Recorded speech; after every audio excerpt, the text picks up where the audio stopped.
Before you start customizing your book in the book module, you first want to set your book settings.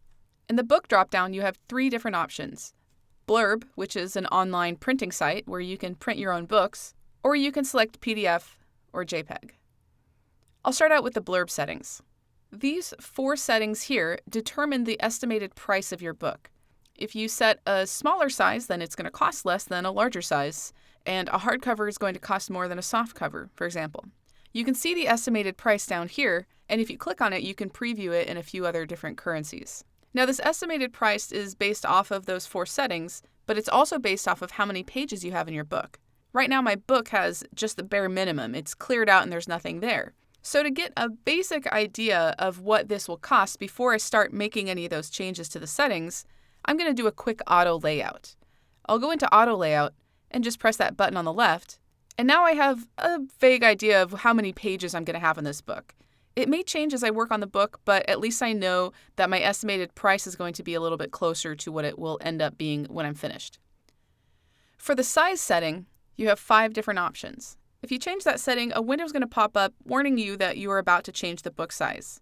This will end up changing some of the layout, so if you've done a lot of customization, then you may have to go back and make some changes. So this is one of those settings that you'll want to do right away. I'll go ahead and click Change Size and Relayout. You can also change the cover. I'll go ahead and change this to soft cover. And notice as I'm doing this that the estimated price is changing.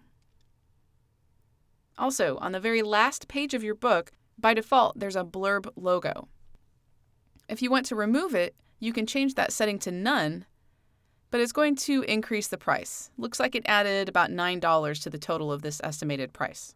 And if you'd like to learn more about printing through Blurb, click on this Learn More button, and a website will pop up with a little bit more information. If you don't want to print it through Blurb and you want to maybe print it on your own or use it for other purposes, you can change those settings to either PDF or JPEG. PDF will print 2 documents. It's going to give you the front and back cover as one document, and then a full PDF with all of the pages in your book.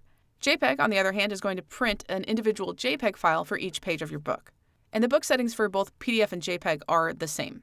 You have fewer options to choose here. You have size and cover.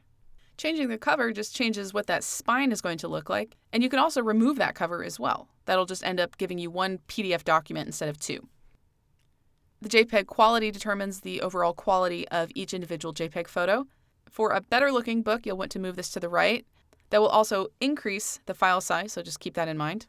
The color profile should be selected based upon what you want to do with your PDF or JPEG files. If you just want to share it online, then choose sRGB. If you plan on printing it on your own, then you'll want to select the appropriate color profile that goes along with your printer or that service. If you want to share this online or view it on any type of a screen, then 72 is a good setting. If you want to print it, then select the PPI that works for your printer. 240 or 300 are common settings. And then last is sharpening. If you'd like to sharpen, have that box checked, and then choose the amount and also the paper type that you're going to be printing on, if applicable.